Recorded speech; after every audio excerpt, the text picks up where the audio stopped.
এই সংসারে সবাই এসেছি, এই সংসারে গোবিন্দ পাঠিয়ে দিয়েছে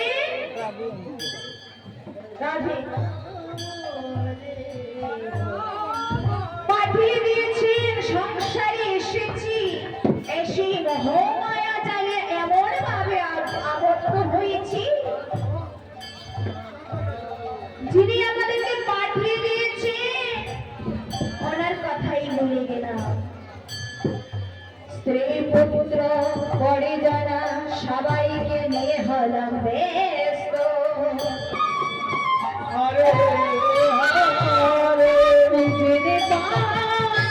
যিনি পাঠিয়ে দিয়েছে ওনাকে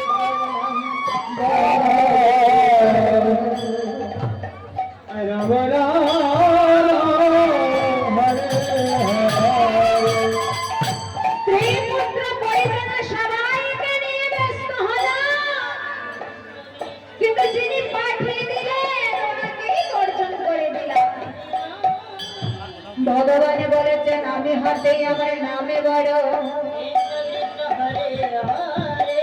নামে হতে আমার ভক্ত বড়। ভক্ত হাতে ভক্তের চরণ বলে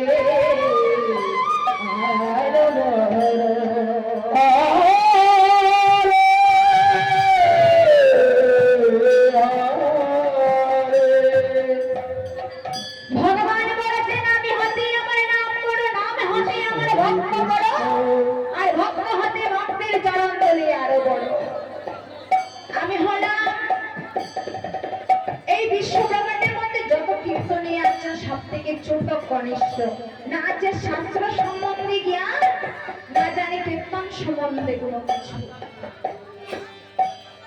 ভগবান বলতে যদি ভক্তের কৃপা হয় তাহলে অসাধ্যই সাধন হয়। যদি আপনারা কৃপা করে তাহলে হয়তো কিছু কৃষ্ণ কথা হয় কথা সাধন করতে পারবেন। তো নিজ নিজ জায়গাতে বসে যদি আপনাদের আশীর্বাদ করে তাহলে হয়তো কিছু কৃষ্ণ কথা শ্রবণ করাতে পারবো। কিভাবে দিলে আমার বাবারা সবাই হচ্ছে হরি বল বলবেন, বাইরের সবাই আর বাইরের সবাই হরি বল বলবেন।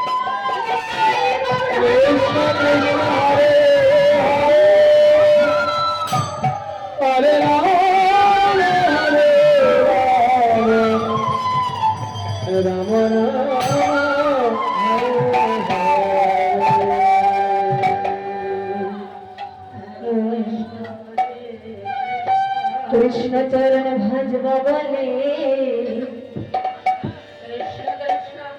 আমি লয়েছি জনা রাধা কৃষ্ণ রাম নেব আমি জনমে। হরে কৃষ্ণ কৃষ্ণ কৃষ্ণ হরে হরে হরে রাম রাম রাম হরে হরে। নিজের নিজের জায়গাতে বসে একটু করতালি করবো, ঠিক আছে? যদি আত্মনিবেদন না করি ভগবানের চরণে তাহলে ভগবান আমাদেরকে দর্শন দেবেন না। দ্রৌপদী কি করেছিল? যখন রাজসভায় বস্ত্র হরণ করা হয়েছিল তখন এক হাত উপর দিকে তুলে মাধবকে ডেকেছিল। মাধব বলেছিল আমি আসবো না যতক্ষণ আমার ভক্ত দুটো হাত উপর দিকে তুলে আত্মনিবেদন না করবে ততক্ষণ আমি আসবো না। যখন এই দুটো হাত তুলে হে মাধব বলে ডেকেছিল, তখনই আমার মাধব এসেছিল। তো সবাই মিলে দুটো হাত পুরো করে উপর করে করতালি করো নেতাই বল হরি বল হরি বল। কৃষ্ণ চরণ ভজ পবনে লয়েছি জানা, রাধা কৃষ্ণ নাম দেব জনম দেবা। হরে কৃষ্ণ কৃষ্ণ কৃষ্ণ কৃষ্ণ হরে হরে